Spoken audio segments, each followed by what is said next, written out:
Hi, I'm David Barber, and this is The Music Biz. Today, we're talking about booking. This is going to be a quick introduction to booking.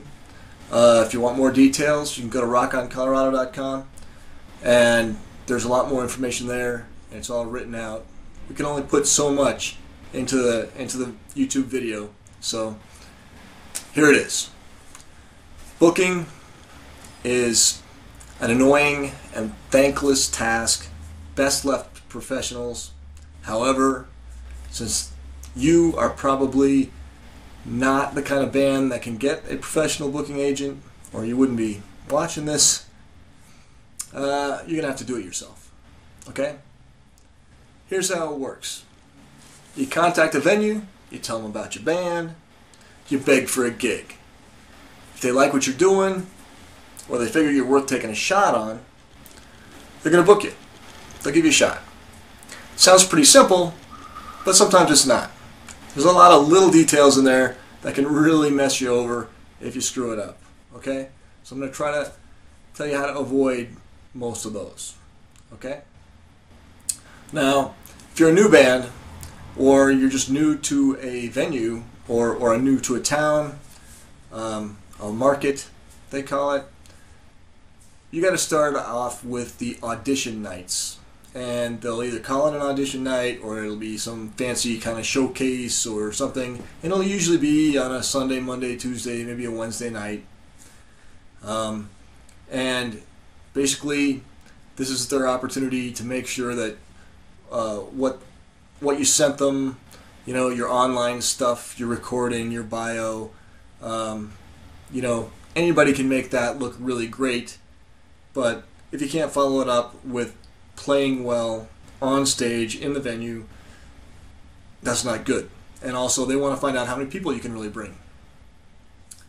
So, bear in mind that the booking person you're dealing with, he needs to be convinced that you're as good as you say you are, and as good as you think you are, maybe even as good as you really are. He doesn't know you from Jack, and the problem is that he or she is used to dealing with people who are constantly overhyping their bands and saying, oh, we can bring 1,000 people and we're the greatest band since the Rolling Stones, or, you know, whatever. So, you know, especially if he's been doing it for a while, he's going to be surly, he's going to be cranky, he's going to be tough to get a hold of, he's not going to return your calls. You know, you've got to be persistent, you put a little effort into it, and, you know, eventually you'll make contact. So, actually, before you even contact the booking guy, what you want to do is make sure your band is appropriate for the venue. Okay? If you're a rock band, don't go trying to book your band into a country bar or a jazz bar. Or, you know, if you're a punk band, you're not going to play the jazz bar. If you're a jazz band, you don't want to play the punk bar. You don't want to play the metal bar. You don't want to play the rock bar. Some bands can cross genres, and that's great if you can do that. But it may be difficult if you find yourself pigeonholed in one genre to become accepted by the guys booking the other genres. Now, a lot of clubs will try a little of everything, and, you know, it could be a jazz club isn't getting good crowds for jazz, so maybe they're going to try a little country or a little punk or metal or blues or whatever. So if you hear of something like that going on, you know, ask, check it out. Maybe it's worth it. Maybe it's not. But, you know, try not to be a pest and don't annoy the booking people. If you're not right for the club, if they tell you you're just not right for a venue, let it go. Say thank you for your time. We'll be back in touch if things change. Okay? And move on to the next venue. There's plenty of them out there. Okay. So most places, you can check them out online, see what kind of bands are playing there. You know, that's a great way to find out if you're appropriate for the venue or not. And they've usually got, these days, an online booking thing. It may be as a very fancy online form where you got to fill out tons of things and your bio and photos, and links to your MP3s. They may just want to link to your MySpace. Could be that easy. Or it could be an old school guy who wants you to mail in stuff. It's the way we used to have to do it, man. You used to have to mail in a promo pack with a CD or a cassette tape and a printed out photo and your bio. Just be happy you don't have to pay for all that postage and printing anymore. But you might try to get their phone number. It might just be an email address. Whatever it is that they ask for, give it to them. Pay careful attention. Give them what they ask for. If you don't give them complete information, like maybe you leave out your contact information, leave out your phone number and your email address, well, how's he going to get a hold of you to book you? Okay? Pay attention to that stuff. They ask it for a reason. And it makes their life easier if you give it to them up front. Okay? Once you've submitted it, they might get back to you in a few minutes, or it might take them weeks. What you want to do is very politely call a week or two later and say, hey, did you get our info? What did you think? Would you like to book us? Very politely. You don't want to piss them off at this point. If they say, you're not right, sorry, can't help you, move on to another venue. You don't want to be a pest, but you do want to be persistent. There's a fine line there. And, you know, venues like people who are going to be persistent and they're going to promote hard and they, you know, they're going to work to get people into the club. But they don't like to be annoyed. Okay?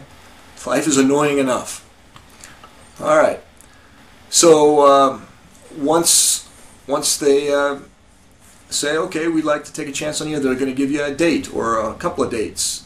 Say, hey, do any of these work for you? So it's a good idea to have a few dates that are pre-cleared. Like, you know, everybody in the band is going to be available on these dates. They've already committed to it. If you don't have that, then, or if they suggest a different date, tell them, okay, you know, I think it's good, but I got to get back. I got to contact all of my band members and let them know. And when you hear back from them that, yeah, it's good, everybody can make it, don't ever assume that. But once you know that, then contact the booking guy back and say, okay, we want this date. What's next? Okay? A lot of times they'll then want you to do specific things for promotion. They might want you to hang posters or flyers or come down to the club and pick up some tickets to hand out or sell or something. Whatever they ask you to do, you do it. Okay? We got other articles and things on promotion and all that. That's a whole different ball of wax. But if you don't do it, they're going to notice, especially if it's the things that they asked you to do. Now, things to avoid. Don't lie to the booking guy. Okay? He's heard it all. And good Lord, if you're a good band and you're honest with him, he's going to love that. Okay?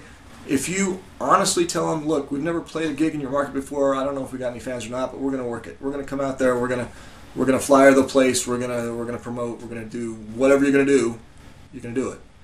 And then you actually do it, and he sees that you're doing it. Even if you don't get as big a crowd as you'd like, he's going to see that these guys will work it.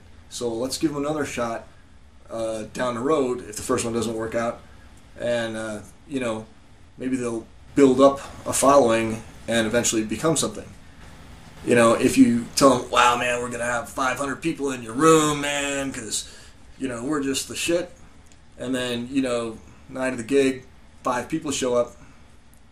Well, now you're branded as a liar, and he's not going to want to bother with you again. Even if a year later you've really got 500 fans, you call him up and say, hey, we got 500 fans. He's like, yeah, you said that last time, only 5 people showed up. So, what are you going to bring, 10 this time? Nah, unless he's got something else to go on, he's not going to believe you. So don't lie to the booking guy. All right? There's a whole lot more. We don't have time for it, so please go to rockoncolorado.com and read about it. Thanks. Goodbye.